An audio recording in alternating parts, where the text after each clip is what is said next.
Hi all, I'm Craig Mulholland. I'm the CEO of Apex Advice Group, and I'm here with Mark today, and he wants to ask me a few questions about board tenure and avoiding board stagnation.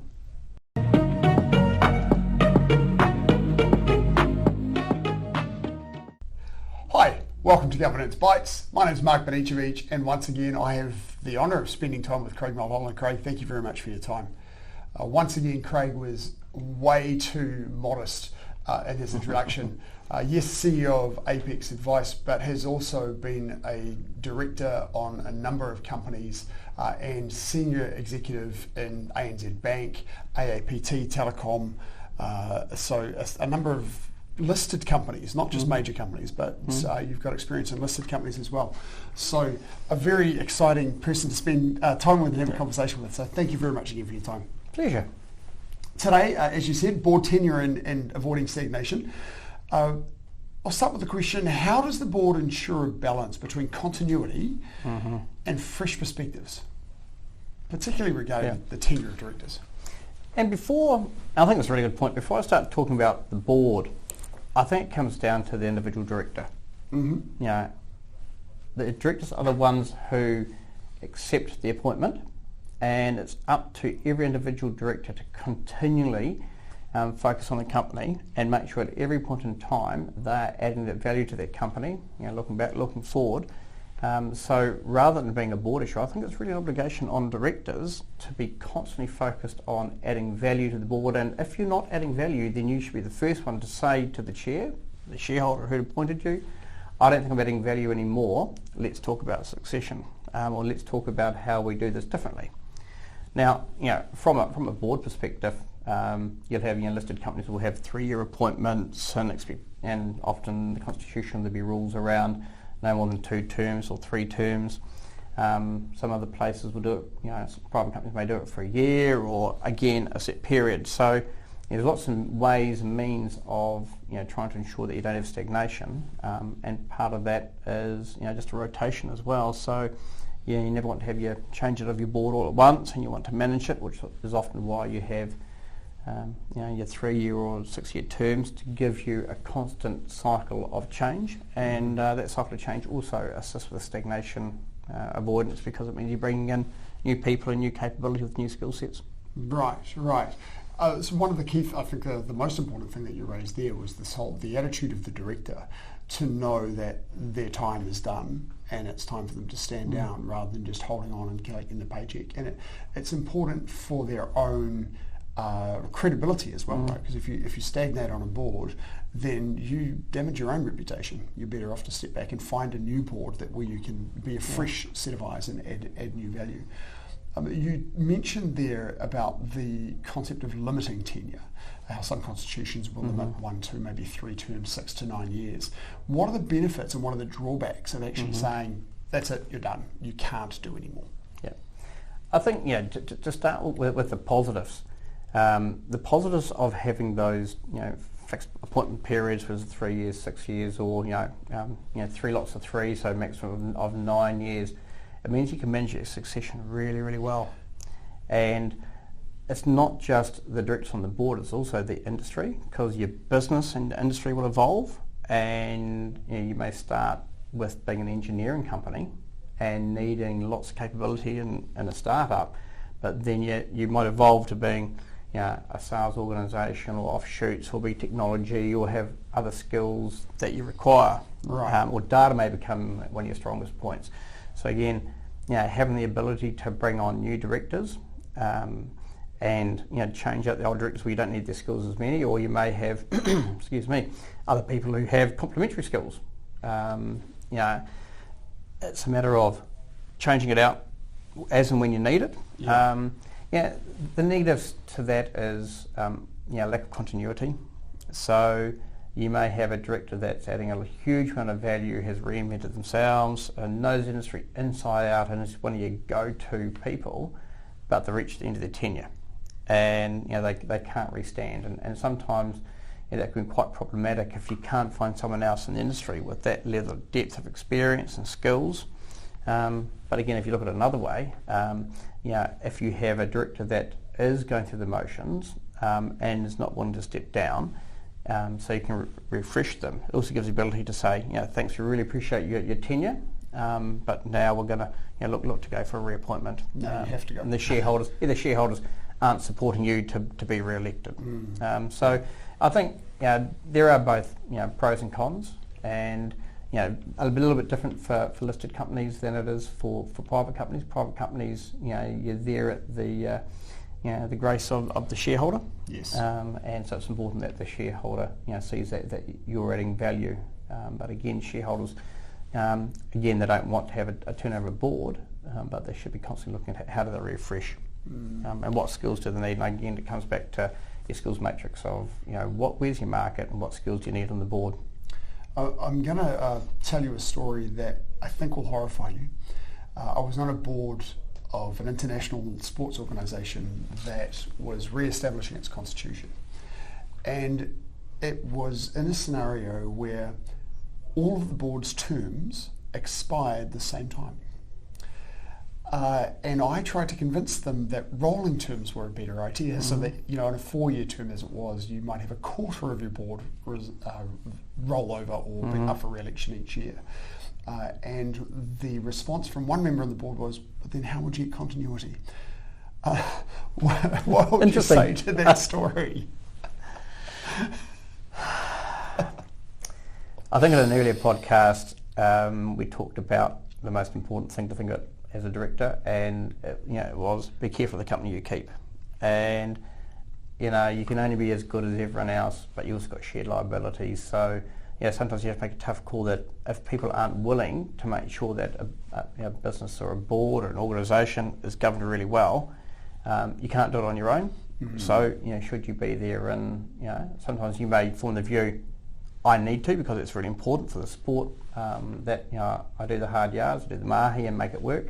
Other times you say, can I add better value elsewhere to someone that's listening? So always more difficult for not-for-profits and sports organisations because you get people who are very passionate about it, and people give up a lot of their time, and usually it's unpaid, and that brings about a whole different set of skills, experience, or lack thereof. The other counterbalance is I'm taking on a lot of risk here as a director, so can I afford to do that? Yeah, very much. An unusual situation, right? You don't tend to have all of your directors have the term expire in the same year. Yeah. You tend to have if you're a 3-year term, a third of them will expire each year and be up for re-election. So that's right. You get continuity by getting 1 or 2 new voices on the board each year, not all of them. That's absolutely right. Quite a horrifying situation, but yes, that really happened. What are some of the methods that you then avoid, apart from, as you were saying, replacing board members, what are some of the other methods that are used to avoid stagnation of thinking?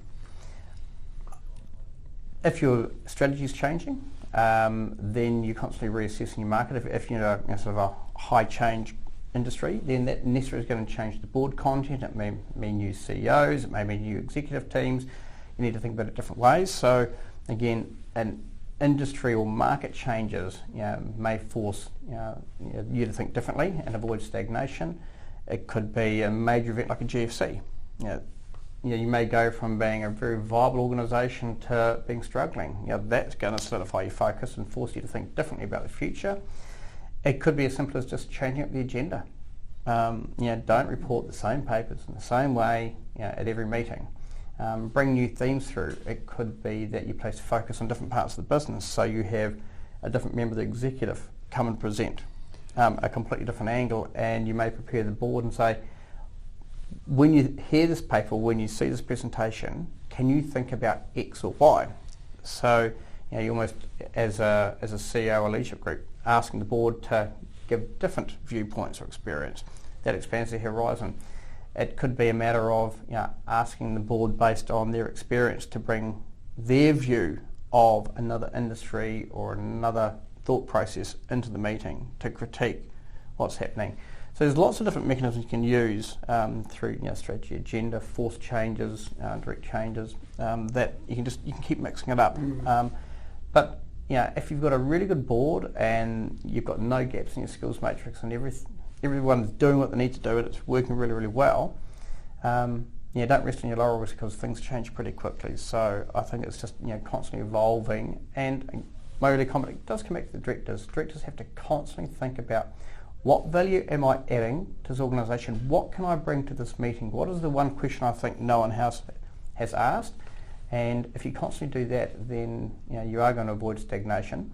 But it's also up to individual directors to say, I think I've done my time, and like every sports person, when you're getting to the end of your career, or you just don't have the motivation to get up at 5 o'clock every morning and go for that run or go to the gym or whatever it is. And I think if you're a director that is sitting going, I'm going through the motions, well then you should be honest with the business and have that conversation. Another classic would be, if that is the case, to say, well, actually you've been chairing the technology committee for 5 years. You've got a great skill set. How about you go and chair the Human Resources Committee, or you go and chair the Risk and Audit Committee, and that will then again means that you're forcing change on those directors. They need to think about things differently. Yes. But if you swap over your chairs, they'll have a different viewpoint. They know the business, they know it well, but again, changing roles on the board can make it very different. Or again, another one is to put them out to different industry bodies.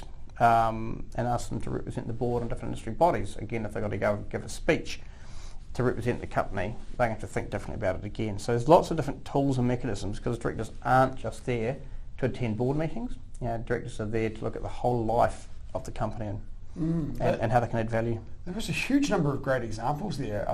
The probably least favourable example is the burning platform, right, like a GFC. All of those other methods of keeping things fresh.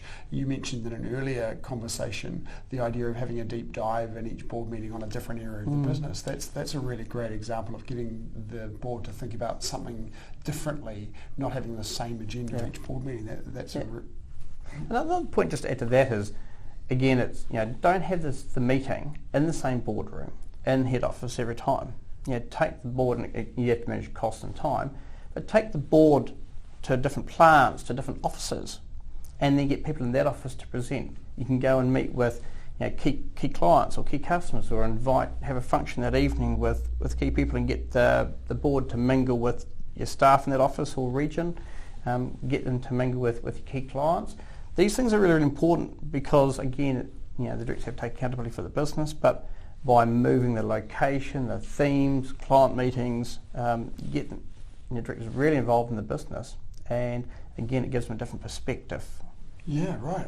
I'm going to have to re-watch this and take notes of some of those, because there are so many great ideas there. Thank you, Craig. How does a board evaluate its own performance and effectiveness? That's really important. Lots of different ways. I'm a big fan of having a standard valuation at the end of every board meeting. So, before directors leave the room, or that day, send out your standard evaluation about how did you rate the papers, how did you rate, how was it linked to strategy, what was the most helpful part of this board meeting, what was the least helpful.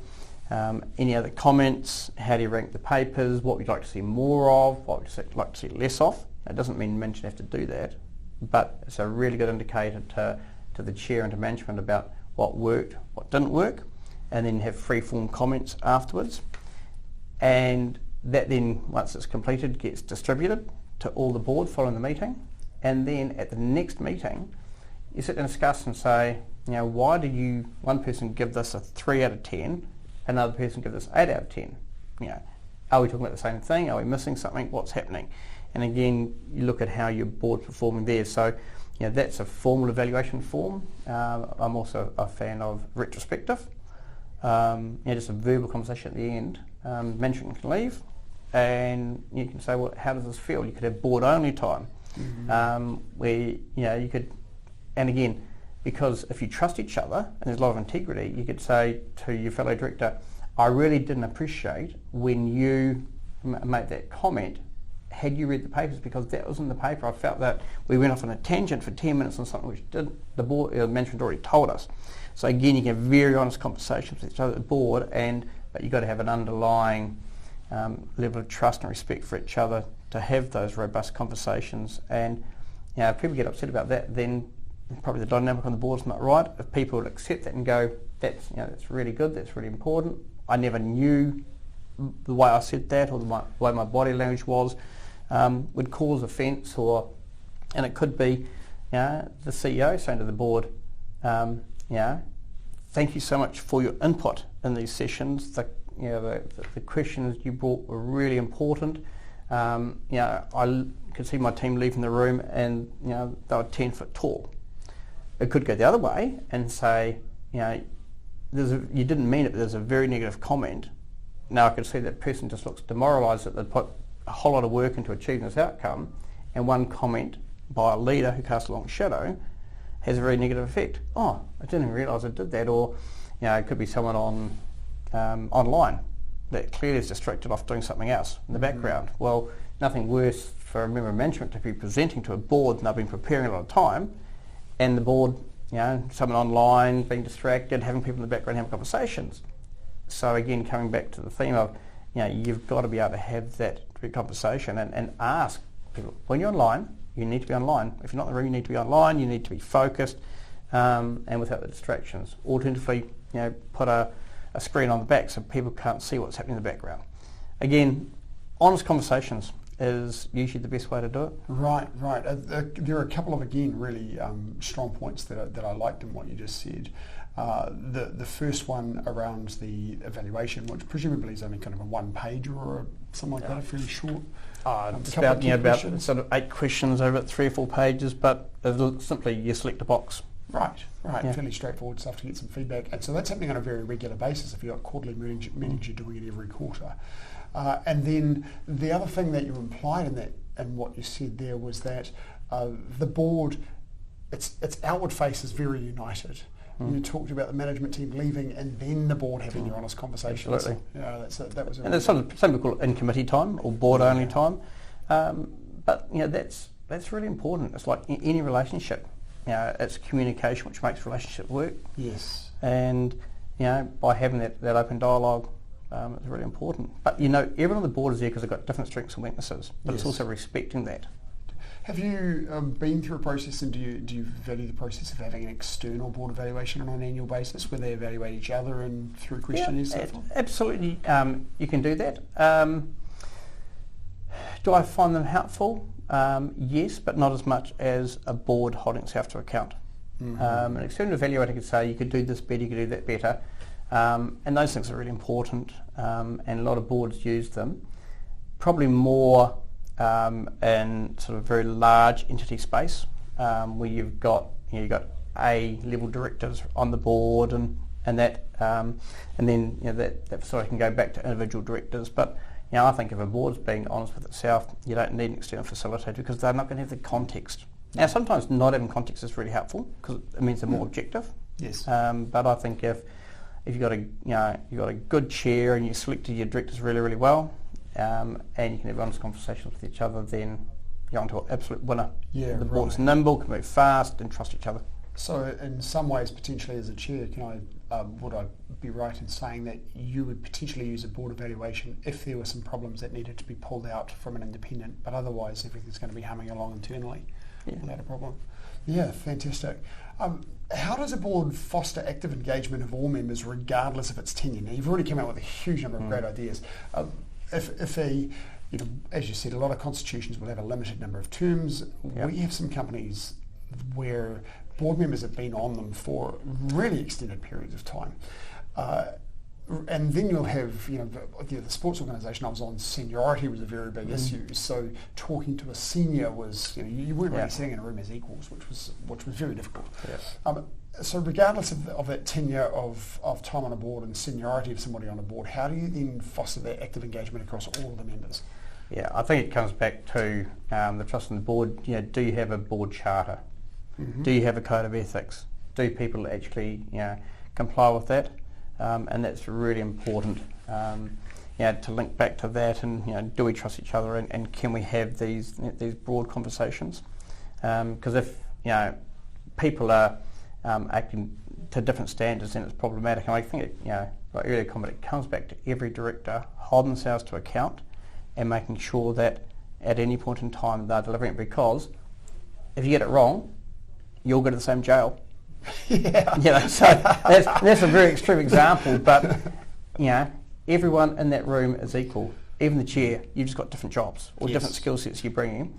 Everyone has a voice, and everyone should use it.